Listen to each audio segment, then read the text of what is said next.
team, a resource team. They have done a yeoman's job in 3 days. They've worked hard. They've gotten a lot of information. They have taken the uniquenesses that are Athens, as all small towns have uniquenesses, but they've also married that with their vast experience with other cities that they've done similar projects. They've identified best practices, and they've brought insights from those cities, which is exactly what we need in our community. I'd like to now turn it over to Mary Helmer. She is the state board. Good evening. How's everybody doing? I have been to Athens several times, as most of you know. I've been in Alabama a little over 5 years now, and one of the first invitations that I received out of just doing regular Main Street work to come and socialize and get to know the community better was from Trisha Black and from Athens Main Street. So this town has been near and dear to my heart from the start. As we introduce the rest of the team, of course, I've already introduced myself. I'm Mary Helmer. I'm the state coordinator. The Main Street program here in Alabama has been back for a little over 5 years. So you came on as a self-initiated program when there was no state coordinated program here in Alabama, and you did a fantastic job of that. So part of what we're going to talk about tonight is just how good you already are and how we want to take you from good to the next level of great. You're poised to be right there, and we know that you have the right people in the room to get that accomplished. Trisha Black is also on our team, and each team member will be speaking, so I'll allow them to introduce themselves as they go through. And then, of course, Randy Wilson is with Community Design Solutions. It looks like we're missing somebody, and we are. This team was pulled together rather quickly when we were able to get a grant from USDA to be able to bring this service to you, and then you were able to match it through some funding from Senator Nelson. Thank you. So in order to do that, we're able to pull a team together at rather short notice. So Jay said he could come, and he was here, and he has contributed greatly to this process, but he had to be in Wheeling, West Virginia this evening. So he took off about 2 o'clock. I think it's about a 9-hour drive. So everybody, keep Jay in your thoughts while he's driving. So we'll be going through his presentation as we go through. A couple of people that I would like to recognize are Terry. Brand new Main Street director, been on the job for a little over a month and a half, 2 months, and to have a resource team thrown at her, holy cow, let's give her a hand. She's been awesome. If you are on the Athens Main Street board, please stand and be recognized, because this is hard work for you guys too. Stand up. You're doing great work. Again, I told you I've been here off and on over the last 5 years, and I work in a lot of cities in Alabama. What you have is an outstanding mayor and an outstanding city council. So mayor and city council, please stand to be recognized. Thank you guys so much for everything you do. Stand up. Raise your hand. And Chris Robert's on his way, so. Okay, great. And then I just want to give a shout out to the Lifelong Learning Center. Did I say it right? Yay, Lifelong Learning Center. They have housed us all week, and we've had great facilities to work in, wireless, lots of 2 rooms, chairs, the whole 9 yards. It's been awesome. So we have really enjoyed that. So please, if you see them, give them a hand too. And last but not least, I want to thank the people who attended. If I can get this to do its next thing. Thank the people who attended the sessions, the interviews, and who completed the survey. So this morning we talked to the board briefly, and they were immediately interested in what happened with the survey last night. So we are going to give you survey results, but I do want you to know the survey will remain open for 1 more week. Terry will be pushing that out, probably giving it to Holly too, so Holly can push it out from the city. So if there are people that now you're going, oh my gosh, I wish I'd been able to be involved in the process, they still can. So the numbers that are here and what we're going to talk about here will increase, and we'll get a little bit more information as we move on, but we wanted to give people who are unable to attend these 3 days the opportunity to participate as well.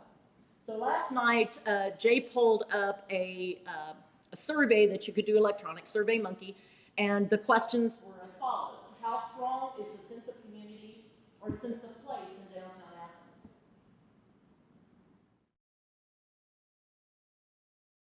There we go. So on a scale of 1 to 5, it's 3.78. Anything really above 3 is pretty high. So people are feeling pretty good about your sense of community and sense of place here in downtown Athens. This is not. Next question was, what is downtown Athens known for? And there was you were able to get one or two sentence answer to that. So we did a word cloud on that.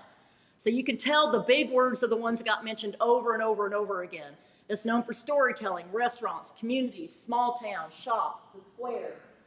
All the lawyers are in there. Here you go, Shane. All kinds of cool stuff in here, just so you know people are looking what's happening happening within your community, and this is what they know Athens for currently. The next question. Did the lawyers did scale higher than us tearing up downtown? We'll get to that in a minute. Which of the following best describes recent trends in downtown Athens? Are we improving or making progress? Are we steady or holding its own? Or are you declining or losing ground? So they had a choice there. And you will see 68% of the people say, hey, we're improving or making progress. It's not fun living through a streetscape project. For those of you who do know me, you know I was also a local Main Street director for 10 years. I also got the privilege of being a Main Street director going through that particular year-long streetscape process. And people were not happy campers during the streetscape process. A year later, people were going, oh my gosh, this is the most beautiful thing I've ever seen. So we got to take a deep breath and get through the process. And I think in 6 months' time or a year's time, you're going to be going, gosh, this is the best thing we ever did. Right now, I know it's not as much fun, but you will get there. But 68% of the people are saying, I know we're doing the right thing. How promising is the future of downtown Athens? Again, on a scale of 1 to 5. Look at this. All the way up to almost 4. So really, really positive attitudes here in Athens. What do you like most about downtown Athens? Again, another word cloud. And I think this is interesting too. Restaurants, community, your hungry group. There's restaurants in there twice. Small town feeling, the shopping, the courthouse, the buildings, the walkability, the atmosphere. So people like your community. I'm sure there's others. You'll see little ones in there too. And then what is the first thing you do to improve downtown Athens? Now, this one, we do make it clear, if you'll go back for just a second. We're asking for just one thing. So this is where you're going to say whatever you want, but we didn't, you didn't write a litany. It was one thing. So this is the answers for that. They want loft apartments.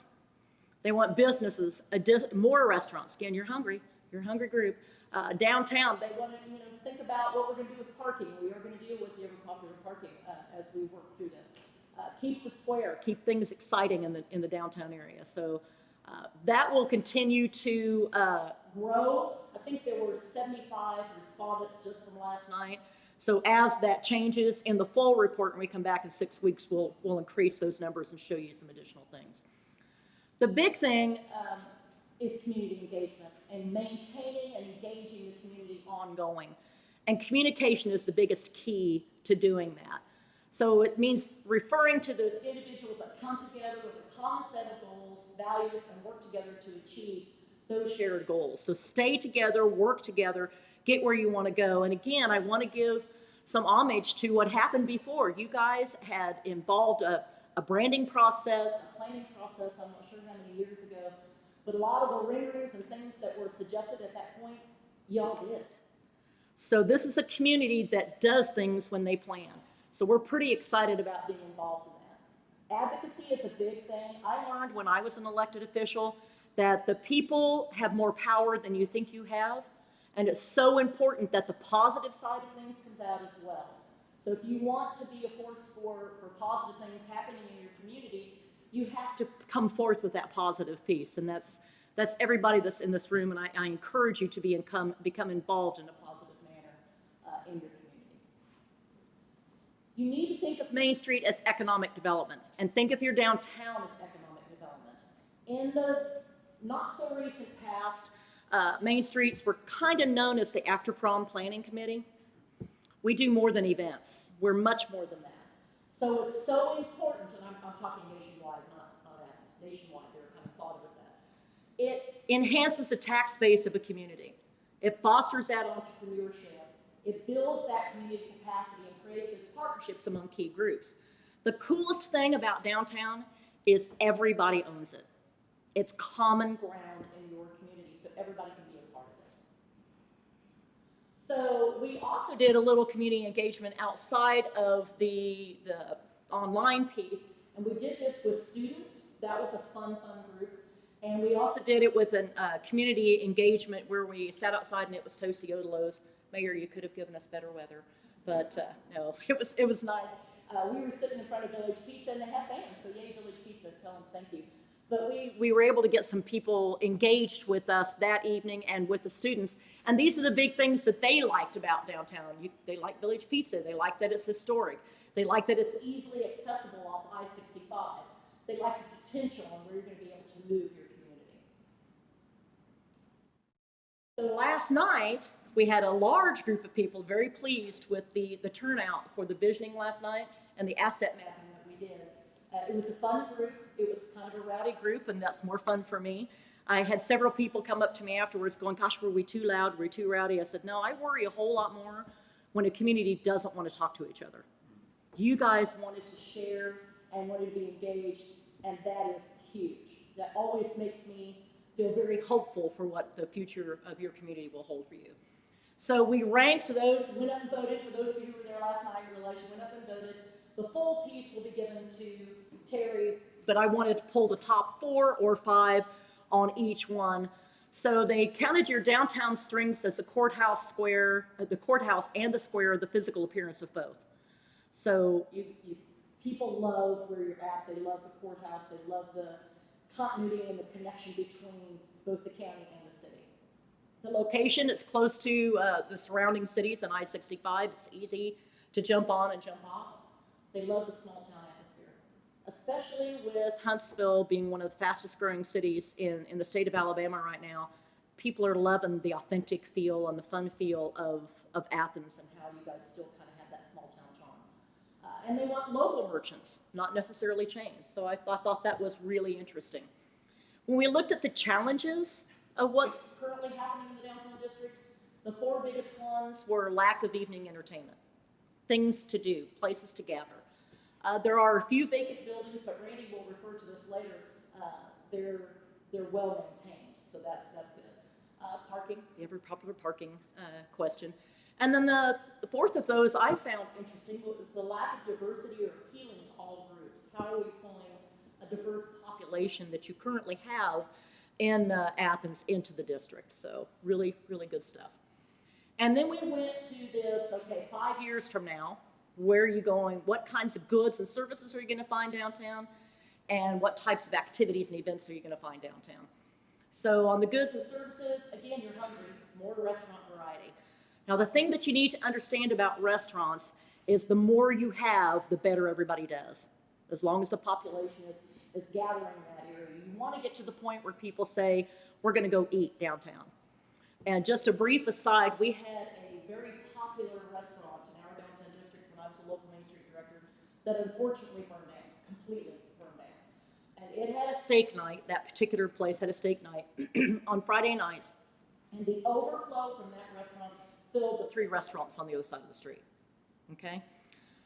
Restaurant burns down and they choose to open up on the west side of Emporia rather than opening back up in the downtown district. And within 6 months, 2 of the 3 other restaurants closed. So synergy is such an important part of what happens with restaurants. Number 2 was loft living. People are really looking at what are we doing with the upper stories in our downtown and what that means.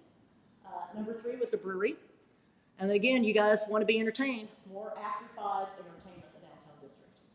Now the next one I think was probably the most interesting to me was the attractions or activities downtown in the next 5 years. By far, the top one was an entertainment district or something along that line, whatever that means to the individuals who are answering that question. Over 2/3 of the people in the room put their dot on that one. An outdoor music venue was another one that was important, and the movie nights on the square. There were several other options in that category, but they didn't rank any more than 2 votes.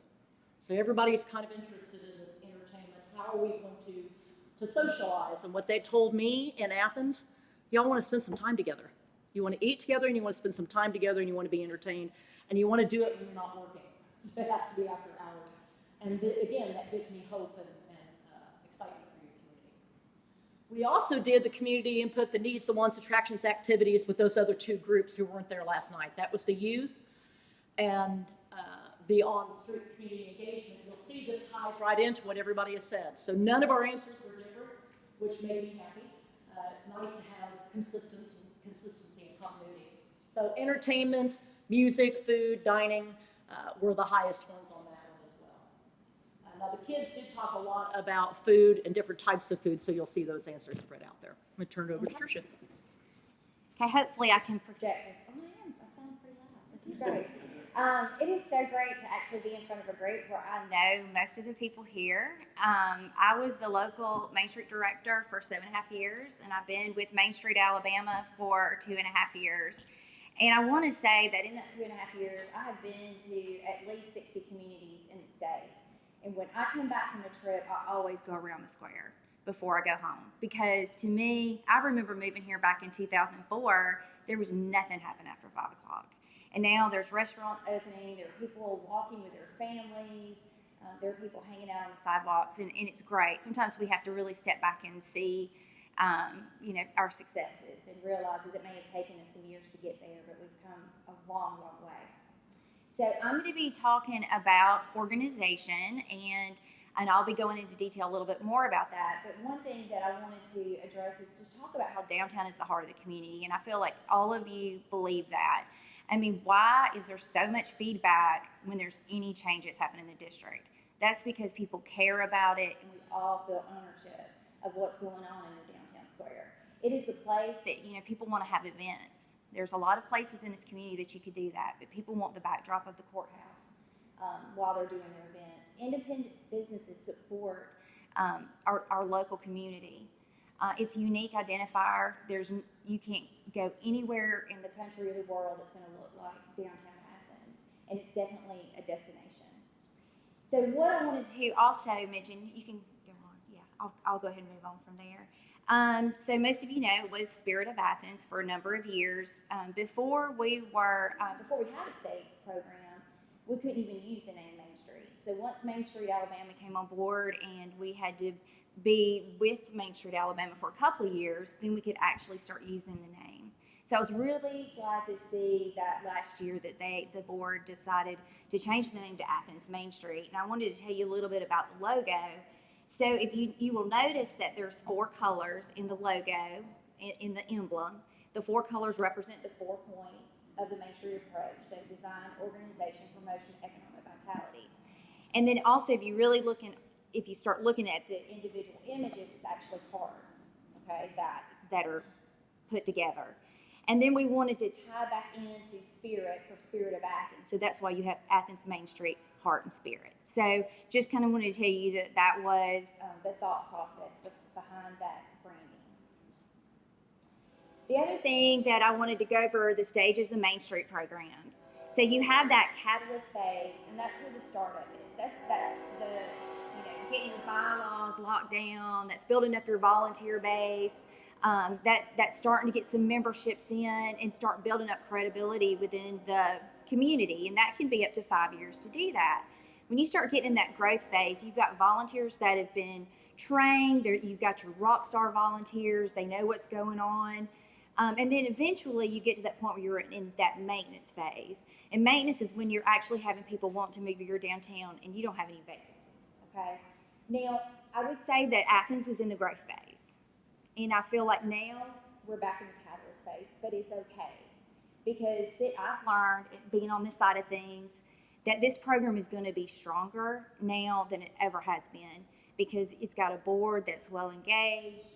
They're getting the training that they need, and now they have that community input that we didn't have before. And that community input is actually going to drive the goals of the program.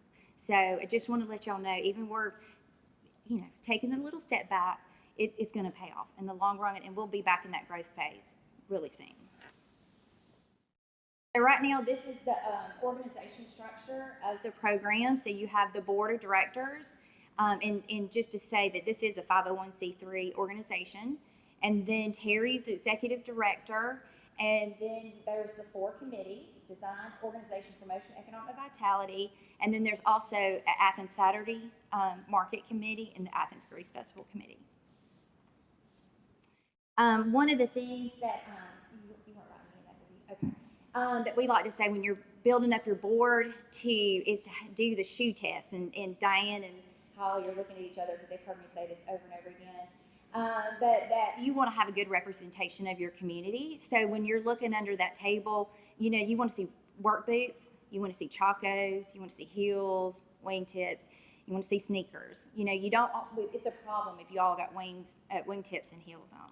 Okay, so you want a good mix. Also, you don't have to go back, but you also want to involve the youth. I mean, it was so much fun talking to the youth yesterday, and I have to say my son had a lot of input, so I feel like we've done something right there. But because if you really want to know what the youth wants, you need to get them involved. You can get them on the board, but you want to listen to them and see what they want in their community. So our Main Street organizations, we start off with our new programs. We said you're going to have those 4 committees. You have your board overseeing those 4 committees. But now the Main Street program is working towards transformation strategies where it's more project-based. And when we'll sit down with the board and we'll look at those overarching goals that the Athens Main Street Board is going to look at, and then your committee is going to be more project-based. And we did that some in Athens. I mean, this is a picture from, we were having a meeting of the community garden, and I loved it because there was somebody there with blue hair. I just thought that was great. It was the first time we had someone with blue hair in a meeting.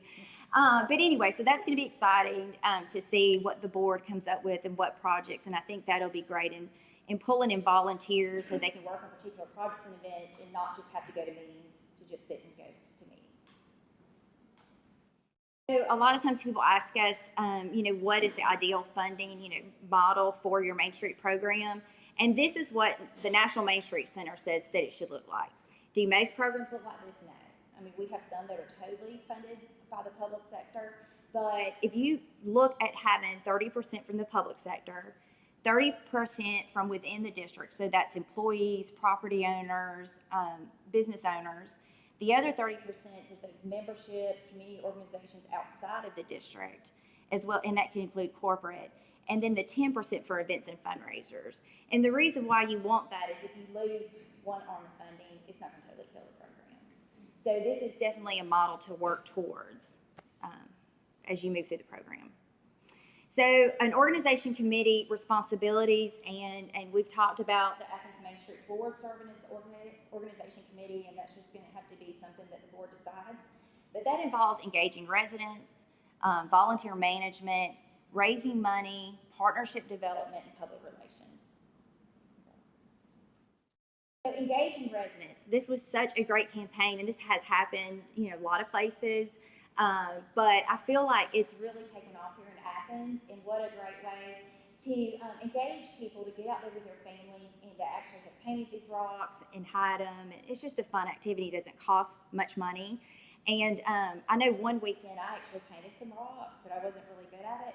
But I included a picture of the girl in the middle that's kind of got the green rock. That was mine. So that's real proud. That was really cool. Other ways that you can engage residents is to have things set up in the district that would keep people lingering longer. And Brandy and I've had a lot of discussions on if placemaking, if this should be design or more into promotion. But from the children that we listen to, they want to be entertained. So having like cornhole station set up, or what is it, Big Connect 4? I think that's what that's called. But anyway, things that are interactive. No, that's okay. You can go. So building your volunteer base, I'm just saying let's go back to the basics. And we're going to look at recruitment, retention, and recognition. So, really starting to spend time with those volunteers, get an application where you sit down with the individual, talk to them about what their interests are, and really mission match with them. Just because, what is that? Oh, okay, I'll do that. Yeah, I got it. So let me get my train of thought back now. That's okay. But to interview them, and just because someone is into real estate, they may actually have more of a passion for historic preservation. So they may not want to be on economic vitality. They might rather be on the design committee. So really having those conversations, that time that you invest with those volunteers on the front end is going to pay off. Those are going to end up being your rock stars down the road. Now, this is actually pictures from somebody in Athens, so if you recognize them from Facebook, don't tell her I used them. But I like to tell people when you're looking for volunteers to look at people outside of your usual suspects. And one place you could do that is the ball field. So when you're looking for that dugout mom that has gone to the game, and she has all the shirts organized and all the socks, and she has them in some Ziploc bags with the names on them. And she's not the mom that's over there going, "Oh, Billy Bob, what size did you have?" You want the one that's got everything prepackaged. Get her involved with the Main Street program. And Billy Bob. And Billy Bob, yeah. So retention, you want to make sure that you're not wasting your volunteers' time. You want to make sure you give them adequate training. They need to know what all your other committees are doing. There's great tools like Sign Up Genius so that you can make sure that you're scheduling in short periods of time so that they're not sitting there for 5 hours when you really only needed them for 2. And you want to make sure you give them feedback and evaluate their performance. And then recognition. There's a lot of ways. Holly's like, oh, great. A lot of ways that you can do that. You can do it in an annual meeting setting, but just thank you notes go a long way. I don't know if any of you have gotten newspaper clippings from Cherry Inn or Helen Green Hall, but that goes a long way in getting you, encouraged to keep doing the things that you're doing in your community. Another thing that you could consider doing, it wouldn't cost that much, it could cost the program $60 a year, is to do a thanks a latte recognition. And what you do is if you see anyone do anything good in the community and in the downtown district, take a picture of them, give them a $5 gift card to Square Clock, and post it on social media. Just thanks for making our district better. The other thing that I was thinking about as far as a volunteer campaign, which it can play off the whole Grease Festival on carrying the torch for downtown Athens. So you could do the same thing if you see somebody doing something good, take a picture of them, create a filter on Facebook so that you can highlight your different volunteers. You can still keep that same thing when you're going into your membership campaign as well, and we'll get into that a little bit more, a little deeper in our report, because I know that there's already some membership levels, but really think about doing that individual push, to those residents outside of the district. 100 at $35, I mean, it's $3,500. If you shoot for 200, then you obviously be looking at $6,500. And so, and then we'll look at doing a program. Did I not add that up right? You did, but it's okay. I didn't add that up right. So, but look at doing a program sponsored package too. So we can really look at doing some different naming things to beef up the budget. This I thought would be a great project to work with Athens Arts League on. This is doing an art banner, art design banner. And what we would do is you would solicit, it could be children ages 6 and up, doesn't have to just be artists. And those images would be put on banners and they would go up in the district for 2 to 3 months. Hopefully the city would be willing to put those up. And then after that time period, they could come down and they could actually be auctioned off as well, the banner itself as well as the original canvas. So that would be a great way to actually show people that we have art in our community because they get that visual interest, but it also could be a fundraiser, if not just for the Main Street program, for both organizations. Another banner idea would be to honor your hometown heroes. So naturally, this would be a good fit to partner with the Veterans Museum. The way this works is you have a family that would pay a certain amount of money. Their loved one gets put up on the banner. It goes up for a certain period of time for a number of years, 3 to 4 years. And after that time, they can renew that sponsorship, or they can actually take the banner at that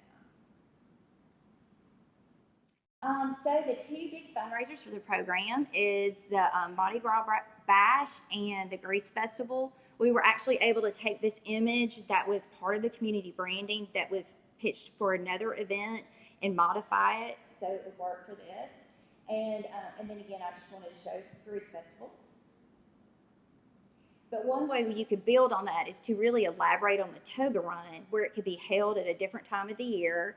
And you consider doing it at night, or incorporate it being a color run or glow run. And then actually play on the whole, keep the theme of the Olympics, where you have the podiums where they can get medals and laurel wreaths. Another fundraiser to do, they do this in Alexander City, where they actually take a long table and put it down the street and close the street. Now with the ordinance that's been amended, we could do that very easily. So that's one option. Go to the next one. But the thing that I really wanted to pitch was the idea of doing a secret dinner. So this would be for those people that want kind of an exclusive, maybe higher end event. And what happens is you enter into being this lottery, and they only choose a certain number of people to be a part of this event, and you get selected, and then you're told where it's going to be. So it will be in a vacant building. It could be in a vacant building somewhere.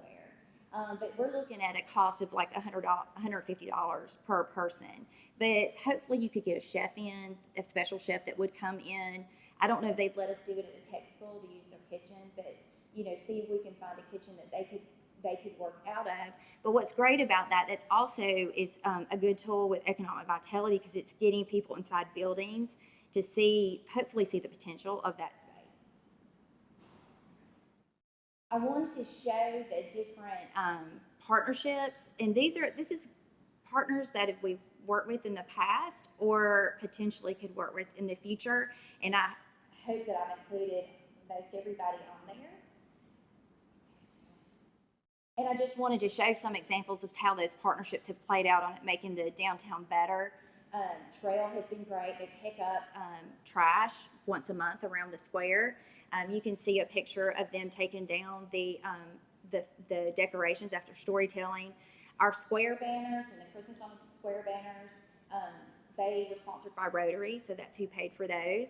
Beautification Board's doing a great job with the flowers that they've added around the courthouse. Rotary planted those. Rotary's done so many things. Planted the trees up the corridor on Jefferson Street. Did Pecan Park. Has done cleanup efforts in Cotton Alley, High Cotton Alley. And then I wanted to show Keep Athens Limestone Beautiful too, because they've done a number of great things, including tackling the cigarette butt litter problem with their Show Your Butt campaign that they did a couple of years ago. Another partnership that I'm really excited to see that's going to be happening in Athens is these churches coming together to do a fall festival. I know that we're members of Central Church of Christ, and they're involved in this, and this will be happening October 28th. So I think it's a great thing to see our churches coming together and joining forces to put on a great event. Like, oh, it took me a while to get this picture. But the other piece of organization is the public relations, and that's really tooting your own horn. So you want to make sure that you are celebrating your successes, your new business openings, your volunteer testimonials. You want to make sure you're getting letters to the editor. She's going to be on the speaker circuit, so she'll be doing Rotary and all those fun luncheons, newsletters, keep things out on social media. And one of the successes that I wanted to show everyone that really needs to be celebrated, these are our numbers since June of 2014. And when it says net new businesses, so when Terry does her report every month, she's reporting when new business open as well as when businesses close. So since June of 2014, 22 new businesses have opened within the district, within a 15-block area. That has created 124 jobs. The public dollar investments, over $11 million. We've had City Hall, and as well as the courthouse renovation that's really bumped the numbers up. And then we've had over $3 million of private dollars invested. And then the volunteer hours is over 7,000 volunteer hours in that period of time. And if you calculate that by $17.55, which is what the calculation that we use, that's you put that into a value of over $124,000 of volunteer hour time. This was an event that, can you hand me my water right here? I wanted to pitch, and it's called Show of Hands, and they use it for a business idea. But I think it would be a really good idea to do something like that and to empower your citizens to do really good things in your district. The way it works is you solicit a sponsor for $1,000. You take in applications for people with their great ideas. You narrow it down to 4 or 5. You have an event where people are paying $5 to get in. They receive a ticket. They hear the top 4 or 5 pitches. They vote, and the person that wins receives the $1,000 plus everything collected at the door.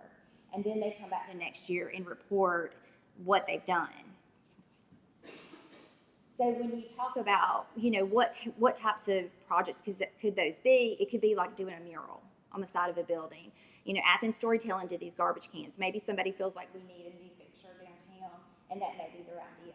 And then you've got the Judge Horton statue, which was completed with all private money. So these are the kind of ideas that we want to empower people to do in our community, because again, we all own downtown Athens. Okay, so again, with the money and your resources, that's what you need to have the foundation to start moving your program forward, and then you can go on to I'm going to touch on promotion just lightly. So promotion involves your, so that's your business promotions, your ringing the cash register event, selling your downtown as a destination, and then it's also dealing with any negative perceptions of the district. So I was just going to show how, again, we could take the carrying the torch on in to where we're actually highlighting our businesses. And leading up to the Grease Festival, you could actually have a period of time where you have this torch, which is battery operated, it's got a stand, and it can go into the business, and it's in a business for a couple of weeks. And so they're passing the torch through the businesses, and it could be really a fun campaign to highlight the businesses. These are the different events that the Main Street program is currently doing: Sip and Cider, Chocolate Walk, Athens Saturday Market. Although Grease Festival is a fundraiser, I put that there because it's the big special event, Fridays after 5, in Christmas Open House. And then I wanted to show some things that we could do through the construction process. And that is to consider doing some hard hat specials. And so that could actually be driven by the business owners to have a certain day where you're actually having specials and inviting people down in the district while construction's going on. This is just another example of another community that did that. And then at the end of the process, since we've already started the process, is actually have a big block party to celebrate it. So invite families to come out and actually be able to touch and climb on some of that equipment. Those pictures are from Montevallo, where they did this on their kickoff of their streetscape, but they even created this fun little mascot, I was trying to think, barrel person out of their construction barrels.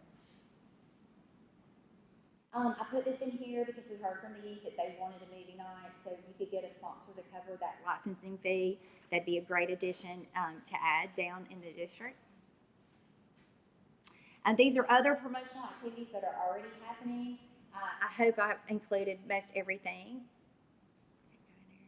But, you know, people kept saying that they wanted more entertainment, and I think there's more than people realize. So one of the things that the Main Street program can do would just be to promote what's going on the weekends, and try to do that on a regular basis, whether it's an event at High Cotton Arts or somebody's playing at a business. If you put all that together in one place and push it out, then people are going to start thinking, hey, there's some things to do downtown.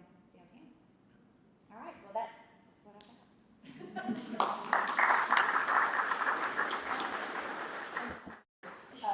Thank you, Trisha. She did a really good job, and she's so proud of her town.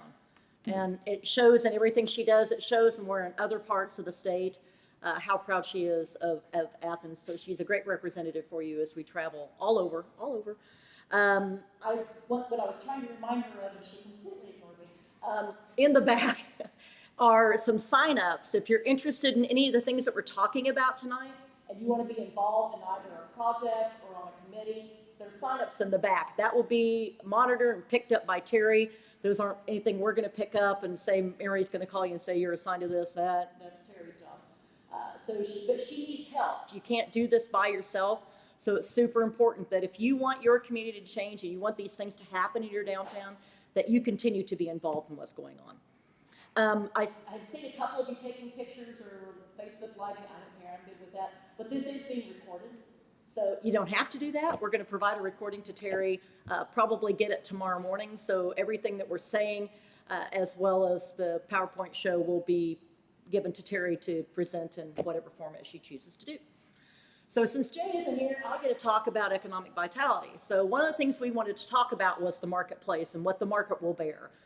And one of the main things that we learned when I was a local Main Street director is you can try to be champagne and caviar, but if your market is beer and burger, you have to start thinking about who you really are. And that's what we were doing. And when I was a local Main Street director, trying to recruit businesses that were never going to come to our community and realizing we had to come back to the core of our community, understand who we were.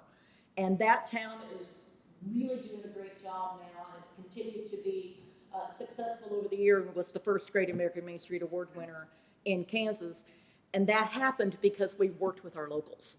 So it's really important for us to understand when it comes to economic vitality, our job is to work with local businesses first and help you understand the market. So Jay put together a couple, and I think there's something that goes on top of this.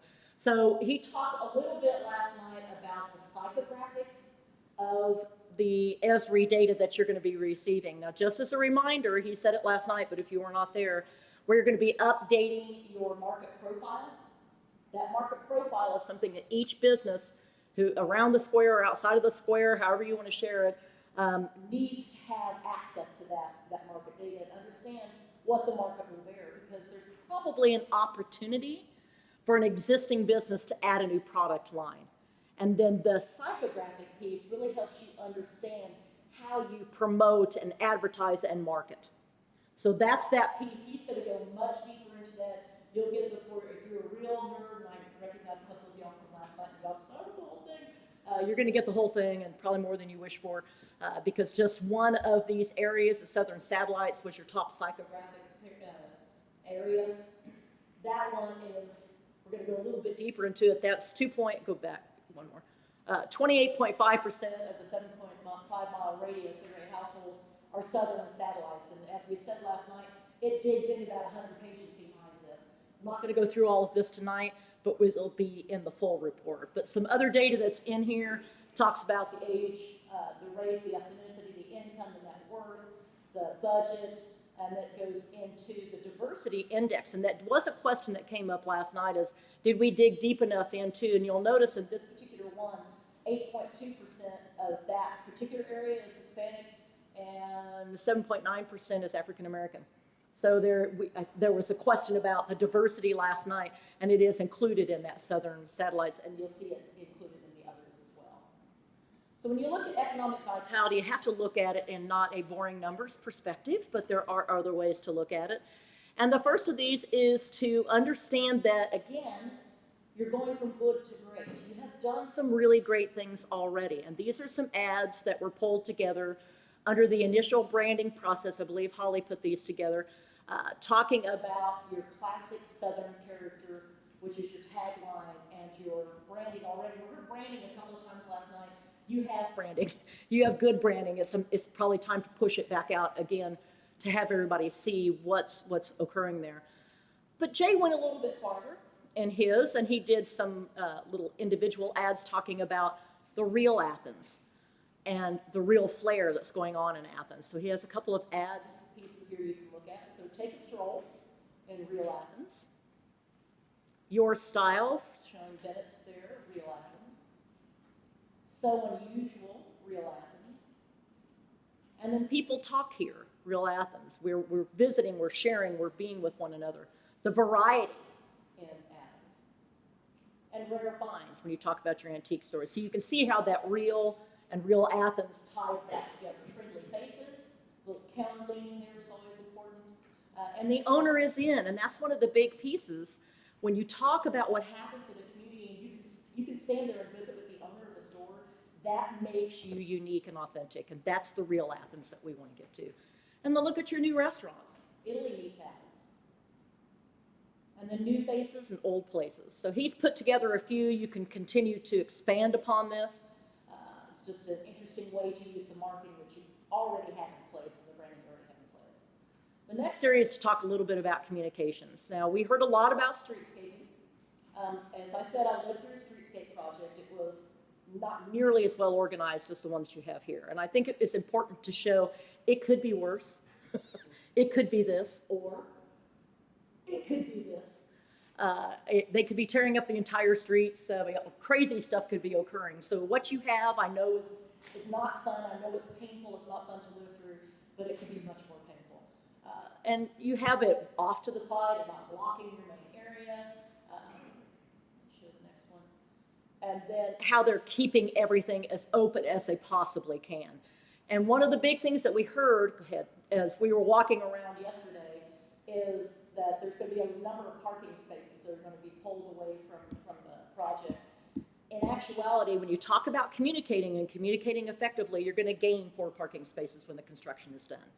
So it's about that, let's take a deep breath and go back. We went through the same thing when I was the local Main Street director in Emporia, and it was really making sure that people understood the number of free parking spaces we had in our downtown. So we did kind of a guerrilla campaign, and the campaign was we really went around, we counted every parking space in our district, and then started this campaign that said, did you know, in beautiful downtown Emporia, we have 3,428 parking spaces, and they're free.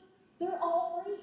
So that came from me, that came from my board, it came from the city, it came from everybody else, and I knew we'd been successful when I was standing in line in one of the downtown stores, and the clerk was visiting with the customer, and the customer said, ooh, this is really pretty, the streetscape's gorgeous, I'm so impressed with what you've done. And the clerk said, and did you know we have over 3,000 free parking spaces in downtown Emporia? Yeah. So we have to think about where things are. And some of the things we need to do is what you've already done on your communications. I pulled this one up here off the thing to show you. There's already these around, but I do think there's some things that we can talk about helping to improve that communication or take it to the next level. There's a difference between high tech and high touch, and you should incorporate both. When we talk about high touch, I would like for the economic vitality team with the Main Street program consider putting together a business visitation team. And how are we going to help these businesses through the construction process? So actually going in and talking to them and go, okay, what do you need? Do you need more marketing? Do you need more team marketing? Do we need to figure out how to get deliveries? Do we need to figure out these things to help you through that process? I would really, go back, encourage you to look at block captains, to have somebody other than Terry. She can't be the only line that goes out and communicates, but to have somebody that you designate on that block that talks about what's happening the next week or month or whatever with construction. Block meetings, public presentations, and then, how are you going to celebrate construction, well, that's at the end, but construction coffees. We had a weekly construction meeting. I would encourage you to think about that. We met with the construction company, and we had a city engineer. We have to figure out who's over the project here in Athens. And every Friday we met for the year-long construction project. And when we had our first 3 months, we probably had, anybody could come. We probably had 150, 200 people at those meetings. By the 4th month, it was me and the head of the construction company and the city engineer sitting around chatting, because we were very open in our communications. Because sometimes you just need to talk to the guys who are closing down the streets and make sure you get that information. So we encourage you to think about doing something along those lines too. That was very helpful for us. That's very high touch. Counterleaning is always really important. Getting out into the stores and talking to people. Again, putting together that team that's going to go out and talk beyond. I know that the city has done a ton of this stuff. I know that Holly's been around handing stuff out. That communication effort needs to be spread among a larger group of people so that everybody feels like they're getting touches. One of the most successful things that we have done with Main Street Alabama when we do these visits now is we don't ask the businesses to come to us. We go out into the businesses and visit with them. And the appreciation we get with just that 25, 30 minutes that we're able to spend with them really talking to them one-on-one has been huge. So people are hungry for that type of one-on-one communication. This is a really cool one in West Union. They did a coffee filter, which I thought was kind of fun for their coffee meetings that they're having regarding their construction project. Now there are some high-tech communications, looking at the website, making sure it's updated. I'm pretty sure all this is already in place. The social media, the text alerts, the updates. I understand that there's a weekly notification that comes out, I think, from the city on what's happening next week. Email bulletins and updates, but you can't get past that personal piece. And sometimes we can get high tech and forget. Somebody just needs to touch somebody and say, it's going to be okay. You're going to live through this. All's going to be well. and we're able to move past this. Some other things to think about is making sure we help those business people understand that the business is open. And that's something I think the Main Street program can take on, saying we're not closed, we're open, we're having a hard hat party, some of the things that Trisha talked about in the promotion piece, making sure that we're helping those businesses market through construction. There's the please pardon our mess, exciting changes are coming, keeping always that positive twist on what's happening with your construction project. And then do some illustrative, some sort of plan that shows when we're done, this is what this is going to be, so everybody knows what to expect. And then, in the interim, let's talk about where you can park. It's important right now. Parking is interrupted. There is disruption.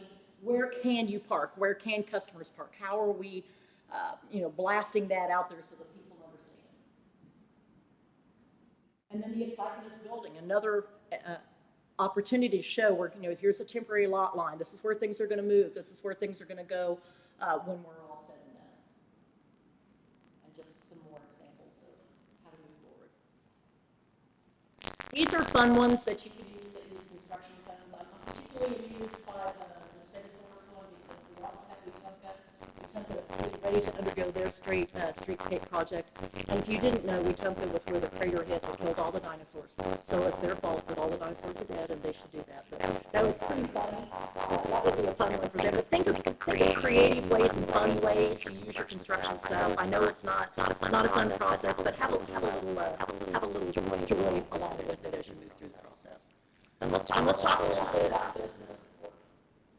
Let's talk about the P word. Talk about parking. So Jay had a great publication. That's the best I've seen. The talks about parking. Just hardening that Trisha earlier moving here wasn't a lot of activity. I remember when I first became Main Street Director and we could send down our corridor, no complaint. When we finally things were really going well. I really did celebrate the first time we had somebody come into my office and complain about it. Parking downtown, I'm going to school. Finally, because no one. It was only fun for about 3 weeks, and then it became how do we manage the parking that we have. So I don't think we have a parking supply issue. We'll know better when we look at the inventory. We have a parking management. So talk about how you're going to manage the parking that you have. I was a business owner or manager at one point. One of the things that we made very clear to our employees is I can't give you a raise if you're parked where my customers are parking. So you're taking money out of your mouth and out of my mouth when you park where you should be parking. So it was a very serious thing for us talking about where our employees should park and that place is reserved for the person who's paying all of us. So I think that's a point we need to drive home. You have a lot of free parking spaces already in your downtown district. This was something that was put together in 2010, a cute little park. It's free in downtown Athens, so this was one that I think was put together when Trisha was here. But continue to use those kinds of things and let people know. A lot of times, you don't know where to park if there's not a sign that tells us where to park. We understand the lot that we parked in the last couple of days was a 10-hour parking lot, but there really wasn't a sign that told us that it was public, first of all, or that we could park there for 10 hours and hope that our car was still there when we left. I felt pretty confident my car was going to be there. But that's, for somebody who doesn't live around here, that's important to know. When you put that free parking and point it out, and Randy has some signs in here that talks a little bit about the design of parking, you just need to let people know.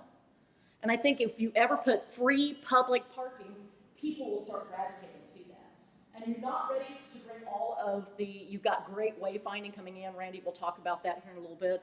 Those aren't cheap to put up. We know that's not something you're going to be able to do right away, but you can fake it till you make it. You can put up some temporary signs. You can even take the sandwich boards, because you have a nice, ours are small. She has a nice big one that can say free parking, free public parking here, just so people know where to park. And that's something that will help you manage the parking concerns during the construction process that are easily moved around, because that's the biggest complaint you're getting. We heard it from everybody is we don't know where to park. So that should be something that will help you. Some other things for you to think about is how you're going to go forward and making sure that businesses continue to be successful. You've done a really good job with starting kind of the navigation process. I forget what it's called.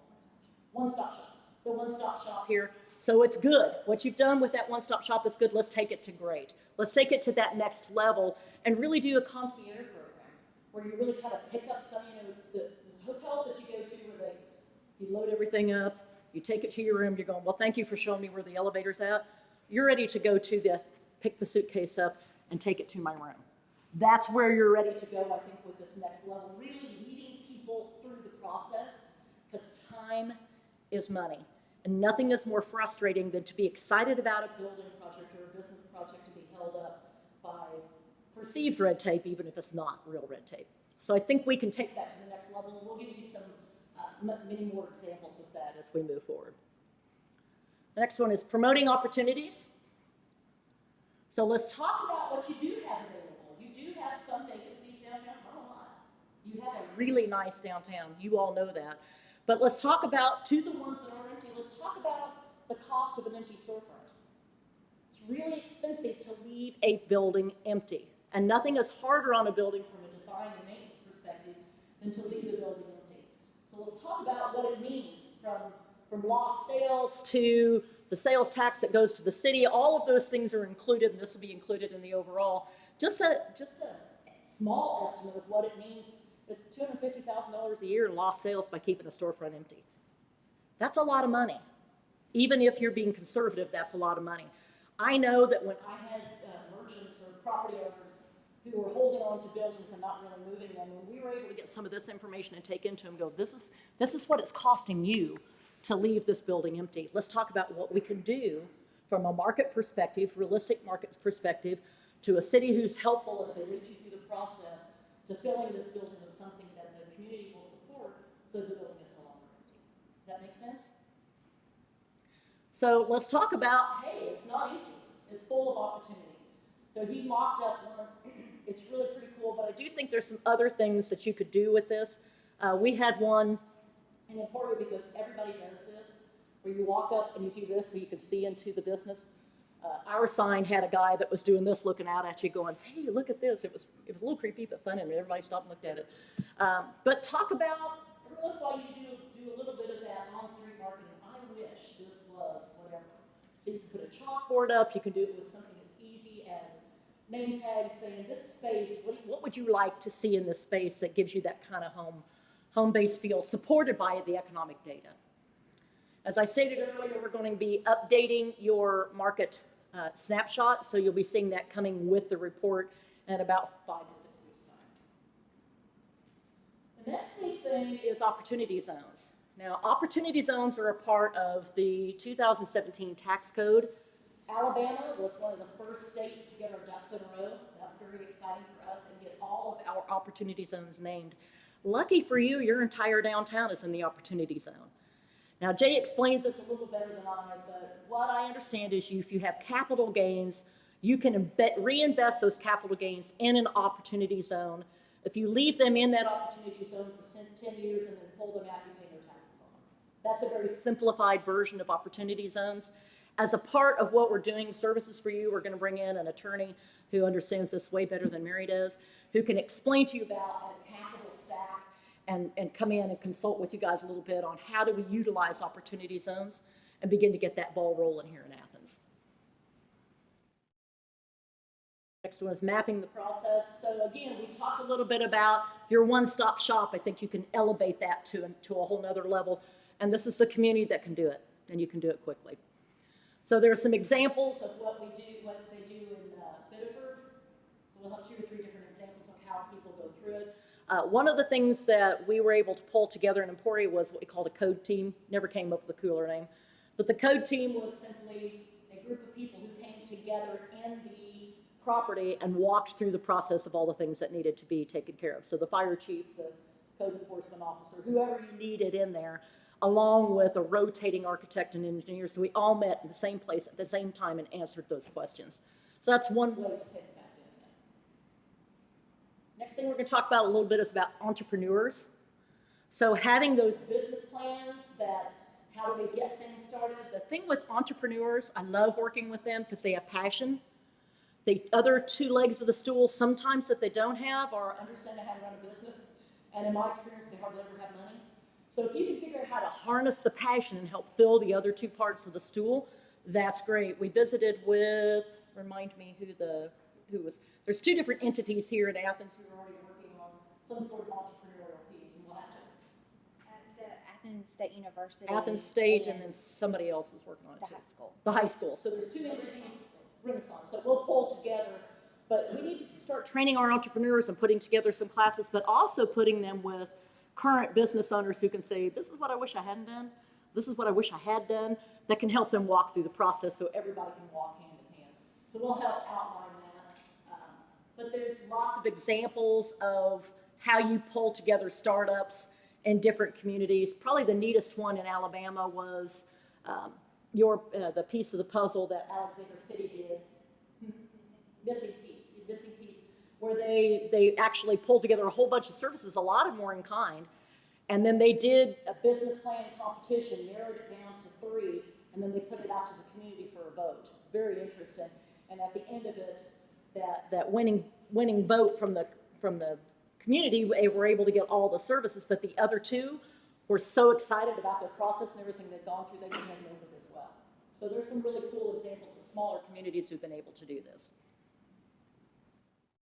Last but not least is downtown housing.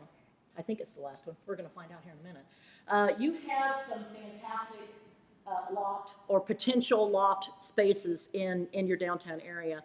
And I think you could really look at corporate housing as an opportunity here. We've started to see other cities do that. Good example is Monroeville. Monroeville's way down south, but they have Georgia Pacific. A lot of times their hotels are completely filled with all the timber business that's down there. So when they try to bring in executives, they don't have any place for them to stay. So they've started to work with the downtown area to actually have long-term leases on 4 or 5 places in the downtown that are always theirs. So that's an opportunity that's a little bit different than a standard, apartment or loft piece. And we're going to flesh that out a little bit more for you guys.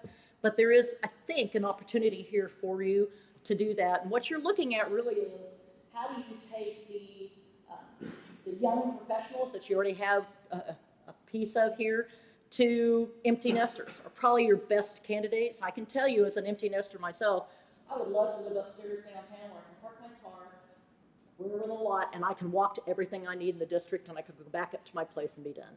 That's pretty cool. It's pretty appealing. Not have to mow the lawn, not have to worry about any of that stuff. It's very appealing. And you have a lovely area to do it in.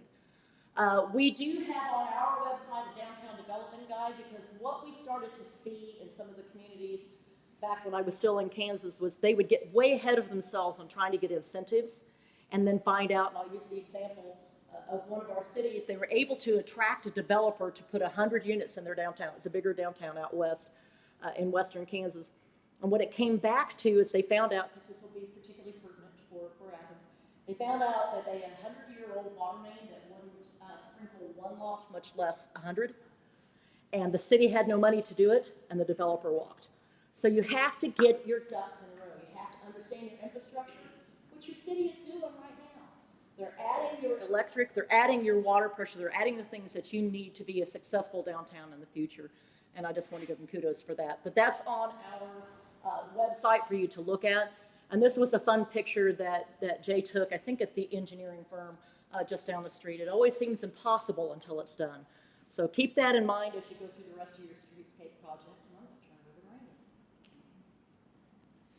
To wrap up talking about some design-related issues, and it's been my experience every year when I take my kids back to their family reunion, all of the aunts and uncles and the grandmamas and the granddaddies, they always comment on how much they've changed. And yet for me, I haven't noticed any change whatsoever in my children because I'm with them 24/7, 365. And before I kind of jump into the 4 recommendations that I have at the bottom of the page for how to take your design and planning issues in Athens from good to great, I want to take you on a little trip down memory lane. Because my suspicion is because you see the changes in Athens occur so incrementally, you may have forgotten the profound amount of implementation you've done. When I arrived Monday night, Mary asked me, so what changes have you seen since the last time you were here?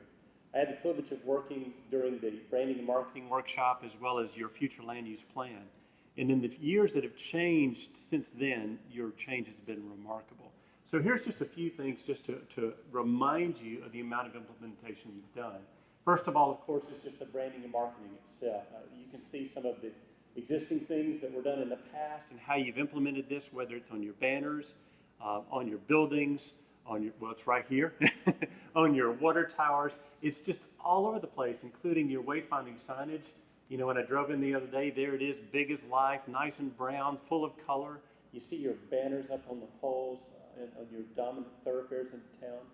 And so kudos to you, and I would just, you know, encourage you to continue that work going forward.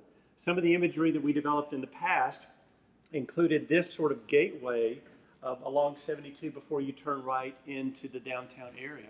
And of course, you've done part of this, and I would encourage you to see if you can do the rest of it. Just treating that train trestle as a gateway itself.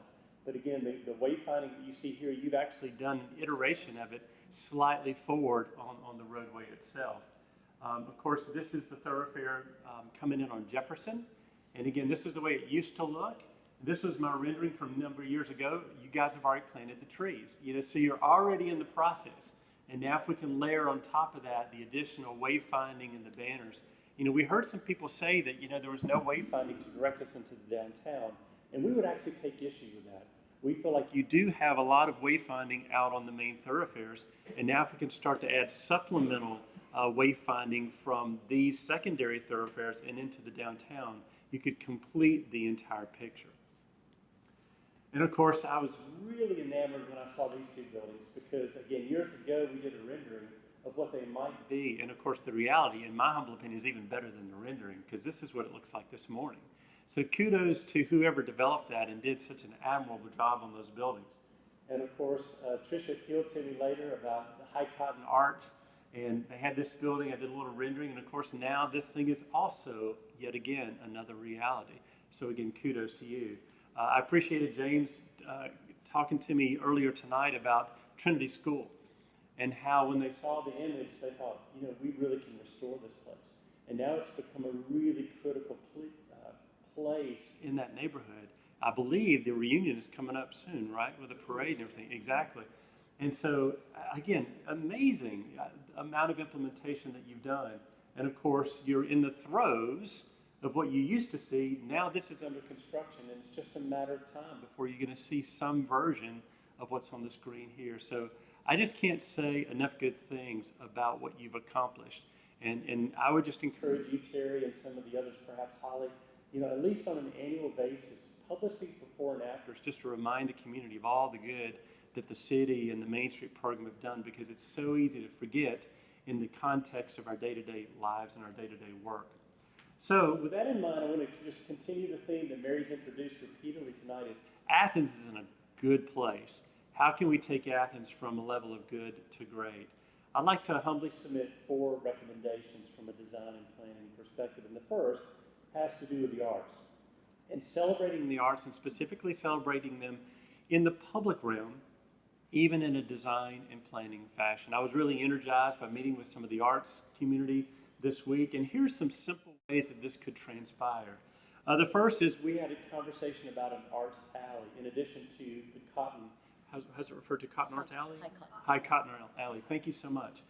This is a building, and I believe the owner's in the room, and so I hope you like what I'm about to show. But I did borrow from some of the paint colors. You painted some swatches on the metal, and I really agreed with one of the choices that you selected. And so the first iteration is simply going to show how the building itself might be improved, first of all, by just painting the metal, which is already being considered by the owner, and then a few other very subtle, you know, gestures such as awnings. And so this first iteration, again, is just showing that first step. And again, if you just simply paint the metal the color of the brick substrate, it tends to kind of pull the building all together. And if we take the 3 awnings on the right and we choose complementary colors to that palette, then again, it sort of completes the theme for that portion of the building. And then the left, which houses the Main Street office, we're going to give it a different awning color because It's a different use. It's not really the same part of the building. And a color of that awning that would coordinate with the actual Main Street Athens logo itself. Now, the thing I really want to draw your attention to, though, is this area right here, because that is an alley that could accomplish a great number of things for you. All right, here's a couple things that we heard. We heard we need more parking downtown. Well, guess what is at the end of that alley? Another terrific parking resource.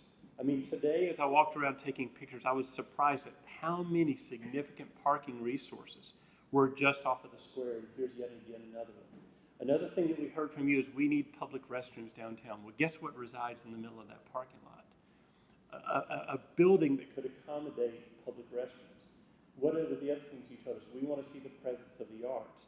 So what if we combined all those things into a place, is an illustrative place that could do that? And so in this iteration, then what you see, if it'll go forward, there we go, is this alley that can take on that sort of character. First, apply a mural onto that stucco wall, kind of covering up the mold that's a residue that's accumulated over time. Let's string up some string lights to create this sort of, canopy implied ceiling during the day and a really warm ambiance during the night. We have this great Italian restaurant that's just opened, and now through a side door, or even coming out through the front door, we can have this outdoor dining experience. What do we hear? You want more restaurants. What do we hear? You want to hang out. What do we hear? You want places that are interesting, especially for a younger generation. And people love to eat outdoors. But we've also created now a warm and inviting cut through to that parking resource and that potential public restroom resource. There's a very subtle thing in the rendering. If you'll look at the floor texture, you'll see we've used pavers. We've heard a lot of conversation about brick streets and bricks and bricks that have been salvaged. And perhaps that's a great reuse for some of those resources to pay homage to those bricks. Just want to also inspire you from another place. This is an alley that I helped design in Gulfport, Mississippi called Fishbone Alley. And the thing I want to highlight, particularly for the arts community in the room tonight, is you don't have to be too fancy. Matter of fact, in some ways, the more funky and sort of ad hoc it is, the better it is. You can see this is a nasty, nasty alley. There's nothing about this in and of itself that's kind of that initial charm. And so a couple of things. First of all, you can see in that instance, we also use some reclaimed pavers, and I'm going to be competing with the train, so I'll talk really loud. We did introduce an archway that kind of demarcated arrival in and to and through the entrance into the alley. But look at the kind of simple gestures on these slides. That's nothing, I need to point here, that's nothing but just a simple wood privacy fence that's concealing the dumpsters and all that stuff that accumulates in the back of our buildings. Now, why is that important? Not only in the alleys, but in the rears of buildings in Athens. You are blessed by this being the repository of a courthouse square. But if you've never thought about it, you can never arrive at the courthouse square and not see the backs of your buildings. In other words, the fronts of the buildings that face the square, necessarily you have to pass the backs to get to the square. And so it's imperative that you have thoughtful treatments on how we deal with those things that hang out in the backs of our buildings, such as trash dumpsters, utility heads, and things of that nature. And you can see even the simple electric meter boxes, they allowed artists just to paint them with whimsical designs. And again, you can see there's coolers, there are upper facades, just all of these things that introduce life and vitality and color into the downtown environment. So in a meeting with the arts community the other day, there was a conversation about creating an art trail. And first of all, what I'm going to talk about right now is just simply an initial phase. I would like for you to think about in the future kind of an art placement plan and an art trail that encompasses many, many different areas in your downtown. I think it's really imperative. Well, first of all, let me talk about this and we'll get to that next point. The initial trail that was designed was to run along the railroad tracks from the Veterans Museum down to High Cotton Arts and Gallery, because along the way you take in incredible assets like the potential brewery and the archives. And again, what we would consider that you populate this trail with would be a number of things. First, The image, it's a little bit dark, and I apologize for that. This is White River State Park in downtown Indianapolis, Indiana. And that is a former bridge that crosses over the river. And what they have done in the green space in the middle is they've populated it with installations of public art. And it basically is a lure that takes you from place to place. As you see one, you want to get to the next. And before you've known it, you have crossed over the entire bridge, over the entire river. And that's one of the tricks that you can employ, is using public art to populate your downtown. You have such a presence of the arts in terms of the galleries and the schools. Let's make sure that that has a presence out in the public realm as well. Some of the things you can do along that trail, in addition to public art, what about some installations that talk about your history?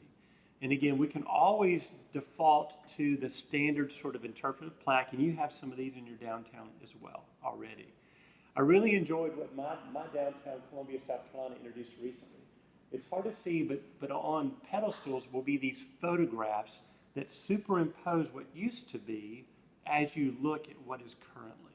So in other words, I was walking along the sidewalk the other day and I saw, what in the world is this barrel doing on the top of this post right in the middle of my sidewalk? But when you look closely at the historic photograph, you realize that used to be on the top of a post that announced that saloon. And you can see what this building used to look like. My secondary hope is it inspires somebody to want to take it back to where it used to look, because I think it looked a lot better back then. But again, these are the kinds of things that place feel real as you tap into those historic places, events, and the people that make Athens unique and special. A second encouragement that I would make in terms of taking you from good to great is to safeguard the irreplaceable, namely your buildings, your historic architectural assets in your downtown. As several people have alluded to over the course of the last 3 days, you definitely benefit from the retail activity and the businesses out on Highway 72 and Highway 31.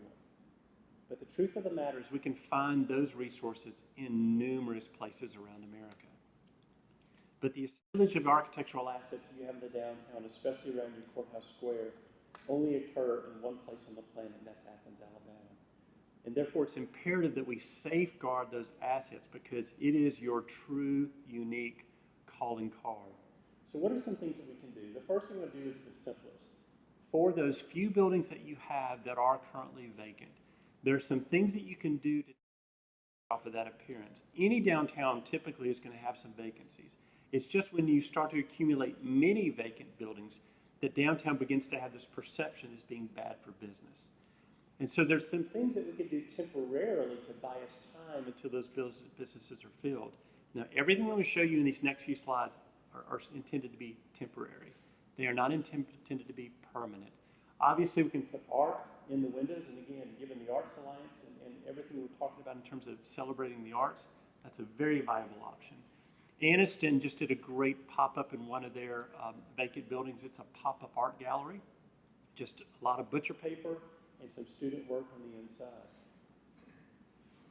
If you can't have an art gallery, then perhaps some other things you can do. This is in Peoria, Illinois. They simply took white butcher paper.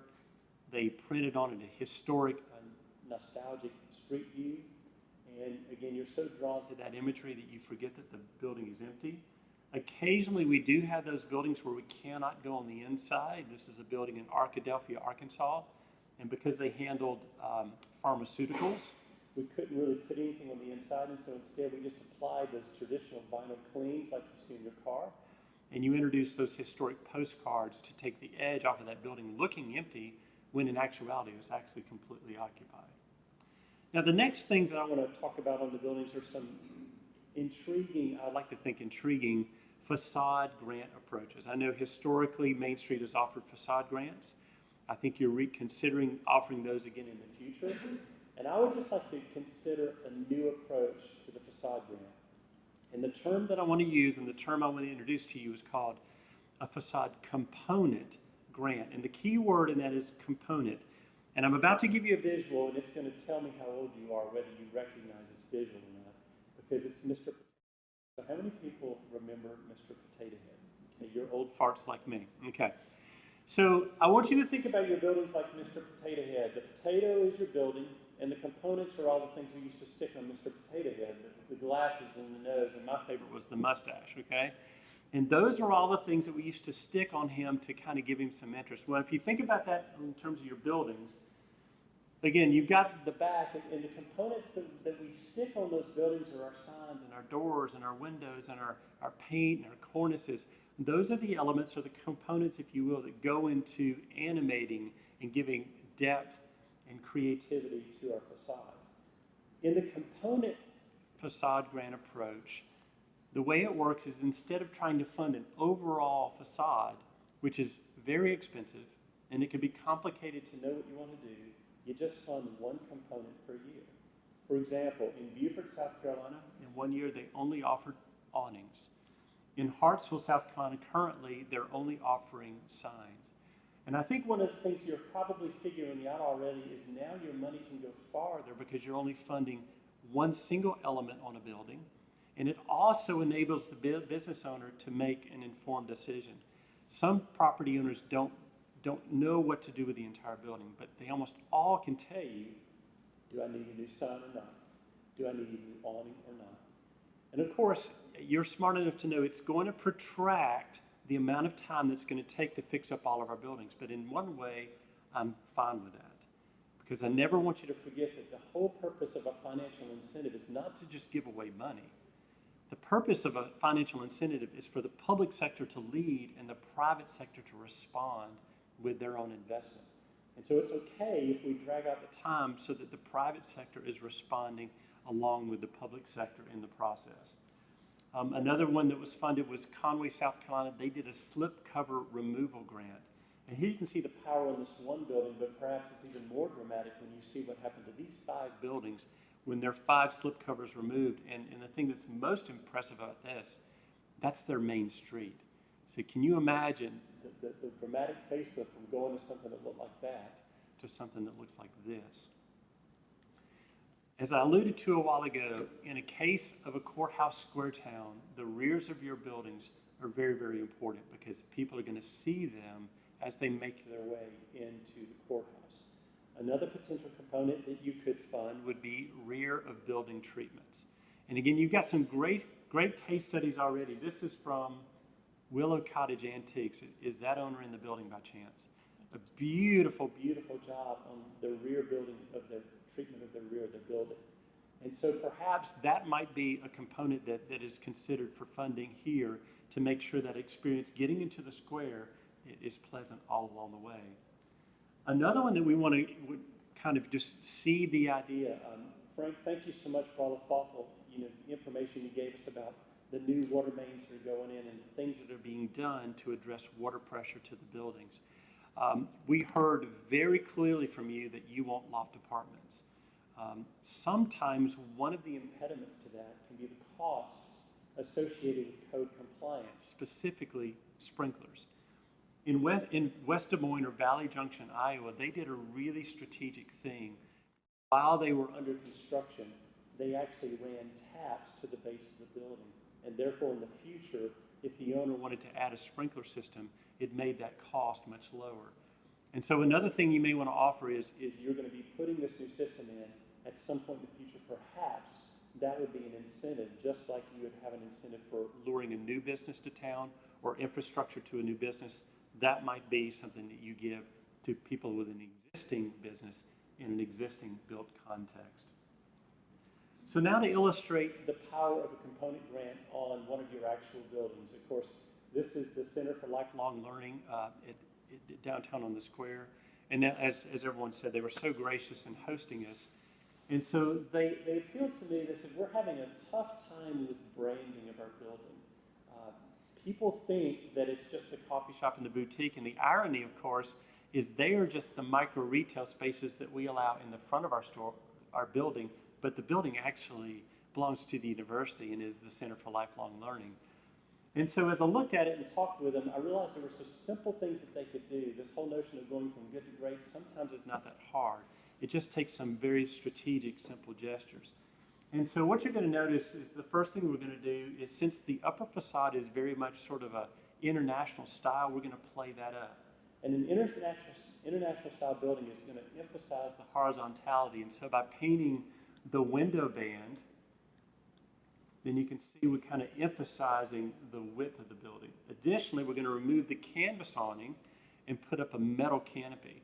And on the forward edge of that metal canopy, then string out statuary metal letters that spell out the Athens State Center for Lifelong Learning, because now the building reads as its entire width as belonging to them, but subdivided within them are the businesses that you see to the left and the right, both up and down in terms of their signage.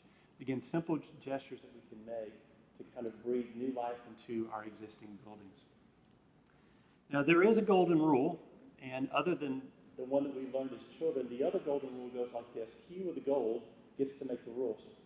And so the only thing that we would say is, since you might be investing in these buildings, make sure that the standard of quality is up to par and it is satisfying the architectural precedent of downtown Athens.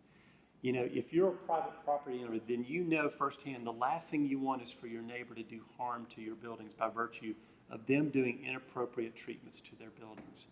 So we would simply encourage you to develop, in concert with the people that are going to be affected by them in an educational setting, design guidelines that are both illustrative and can do. And by that I mean use lots of photographs to tell building owners what they can do that would satisfy the downtown architectural precedent, and use as few words as possible, okay?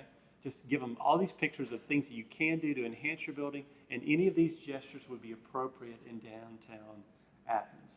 And we would simply argue or suggest that if we're going to give grants, that we make sure they're up to those design standards. Next is to animate the public realm. Again, you're investing right now in this terrific streetscape. We're going to make plans to invest in our buildings long term. So what can we do to supplement both of those? You will never hear an architect admit what I wrote on the screen. Experience and environment trump architecture every single time. I bet if you think right now about some of your most fabulous places, and I'm not going to point him out, but he knows who I'm talking about. There's a person here who used to work in Greenville, South Carolina. And downtown Greenville, South Carolina is a fabulous, fabulous, fabulous place. But if you are ever willing to go back and do this study, I want you to just not look at how great Greenville is from a streetscape point of view. That's some of their streetscape. I don't want you to be blinded by all their restaurants. I don't want you to be blinded by their fantastic retail offerings. I just want you to evaluate the architecture. And what you'll find is it's just okay. But no one cares because the environment is so rich and robust and full of activity and experiences. And so I want to take the pressure off of all of your architecture and your buildings having to do all the heavy lifting and offer to you another grant approach or an amenity approach that would be less expensive, but perhaps gain even greater visual impact. And that would be vibrancy grants or vibrancy amenities.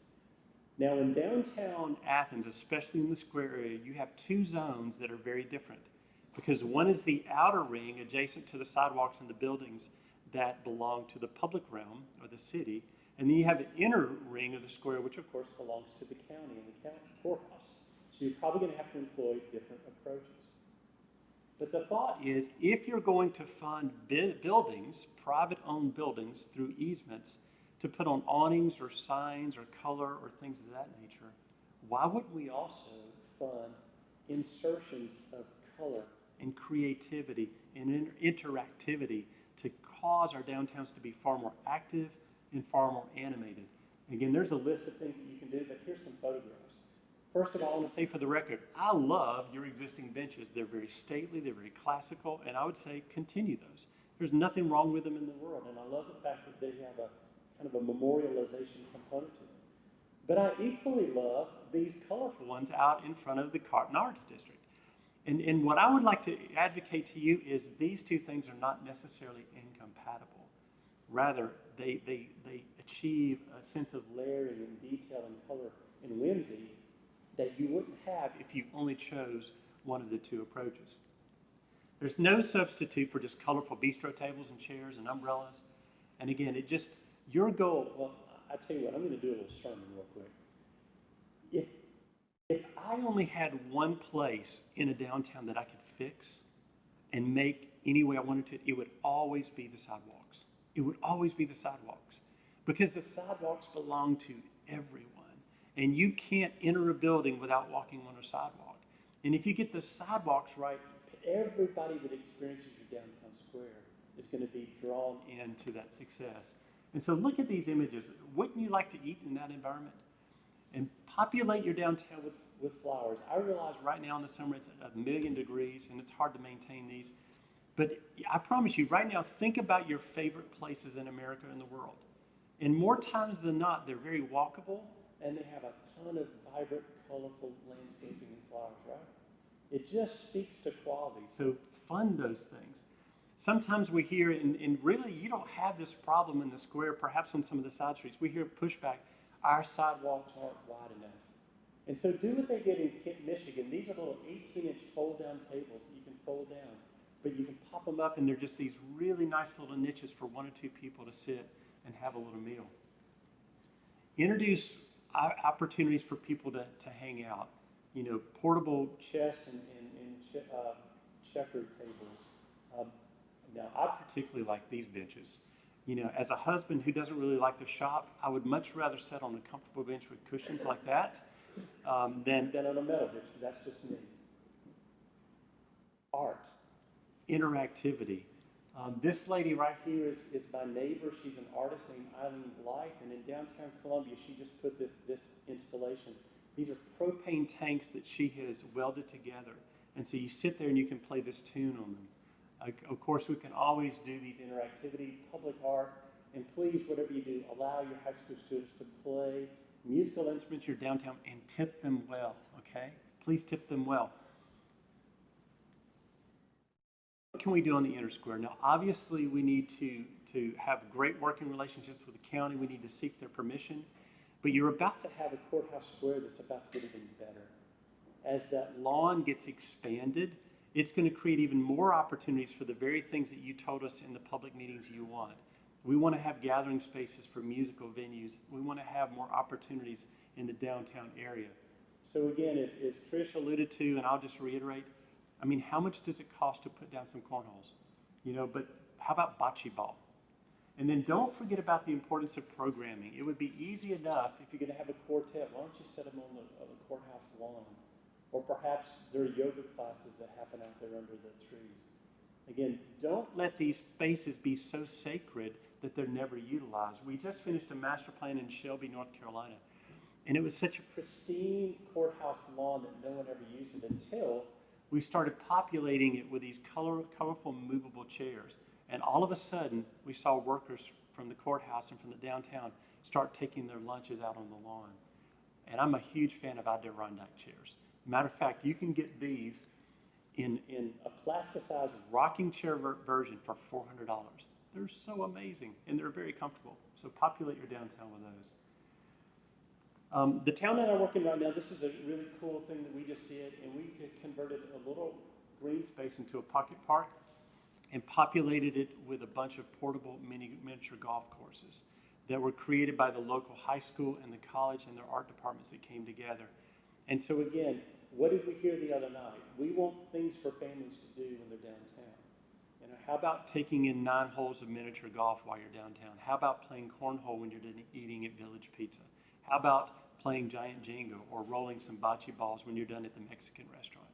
Create those opportunities to formulate what we call downtown stickability. You give people reasons to hang around even farther or longer than they normally do. Some minor things that you may want to consider. We understand that there were some trees that either have been removed or will be removed that were very precious to people. They memorialize people.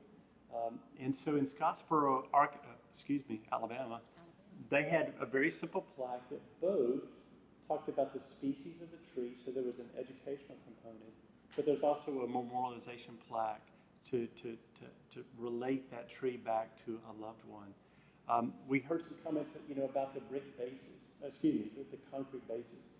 Perhaps stain those or wrap those with landscaping to conceal the base upon which the vintage light pole will reside. And last but not least, I would recommend to take you from good to great from a downtown design and planning perspective is to cast a very, very bold vision of what you want your downtown to be in the future. King Solomon said, without vision, the people are unrestrained. That doesn't necessarily imply they're doing bad things, they're just going multiple directions.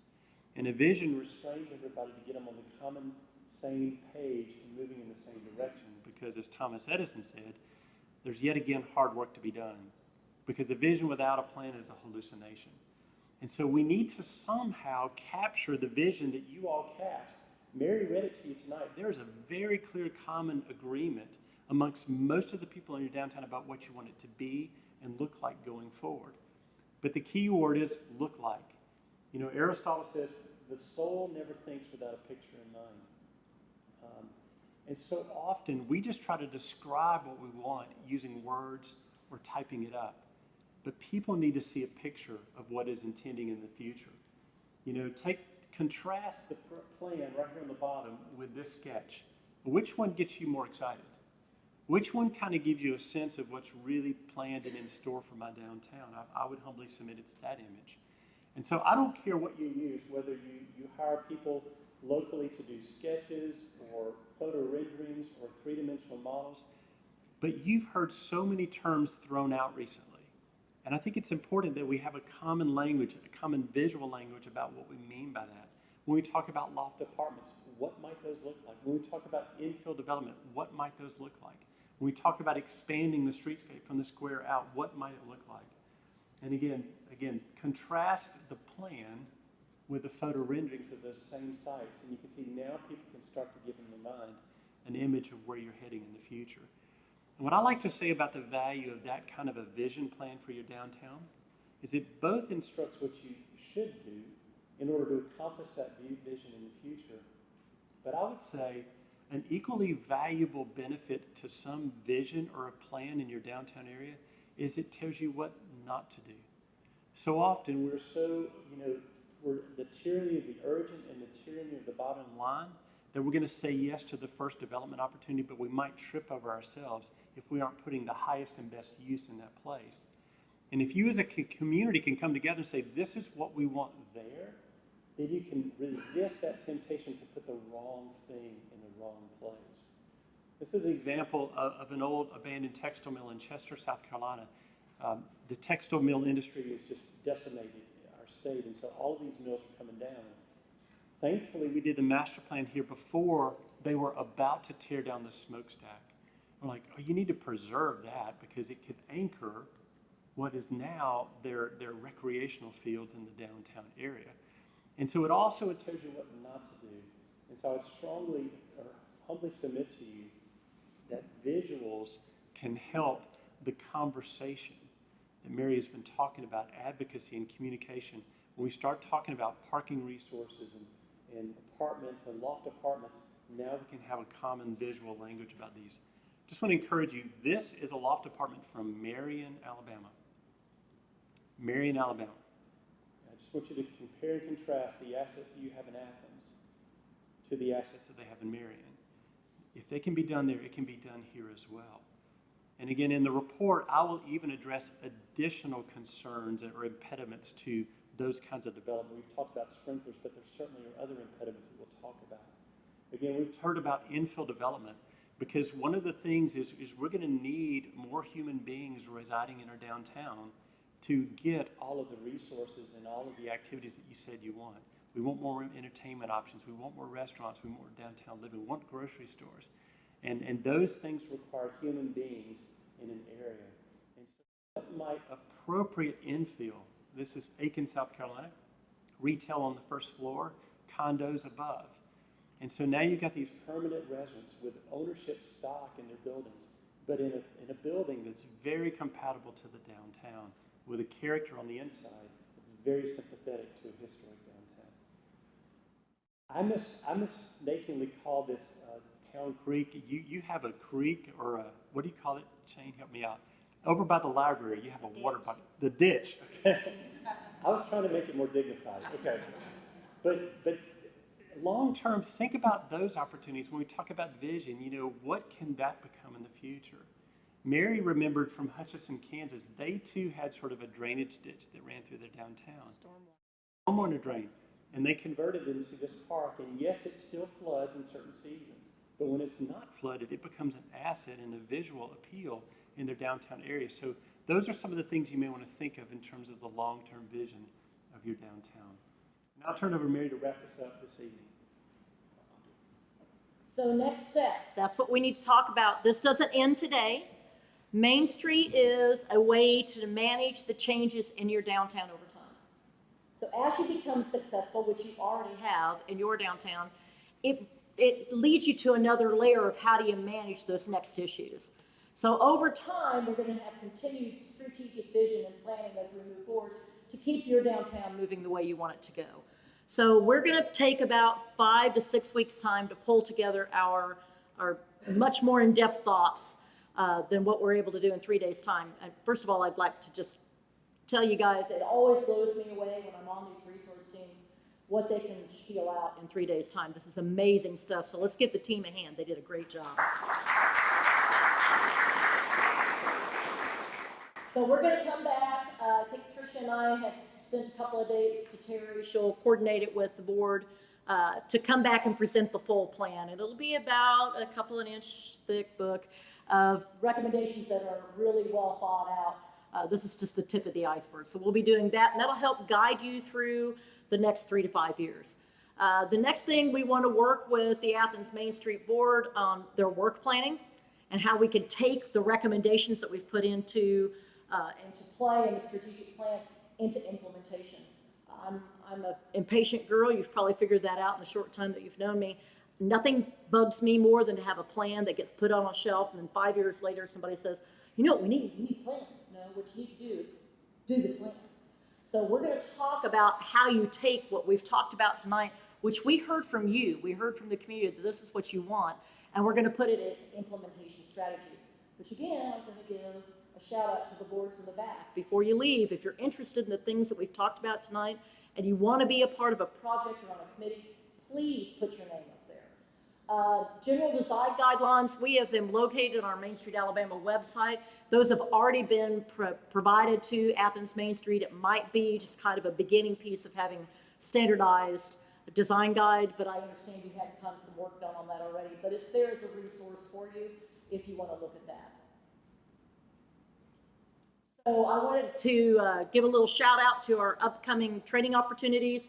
October 24th, we have a presentation on site in Monroeville. When we have our quarterly training, we have 2 that are webinars, 2 that are on site, and we travel around the state so that you really have an opportunity to see how other communities are doing things. So this particular one will be in Monroeville. It's always easy for me to remember the date because that is my son's birthday. But we'll be in Monroeville. We're going to have a lady from Covington, Kentucky talking about their curbed program.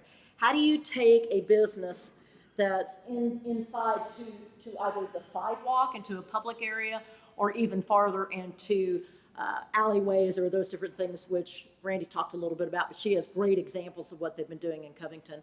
October 30th, I think, was the date we pitched for the final report delivery to you guys. So when we get that settled in, we'll let you know. And then December 4th, we're going to have a webinar, and it's about branding. And it's really more than a logo and a tagline. That's going to be led by the gentleman who did the branding here for you guys. So it's going to be a familiar voice in Ben Muldrow. But it's talking about how you utilize the brand. And as we worked through this week, it's clear that we need to kind of relaunch that brand here. You have some great stuff. It's already been used. Let's push it back out again. So thank you guys for everything. We've appreciated your input, your enthusiasm, your excitement, I really want some help or thoughts on everything. We really have appreciated your openness and willingness to share with us.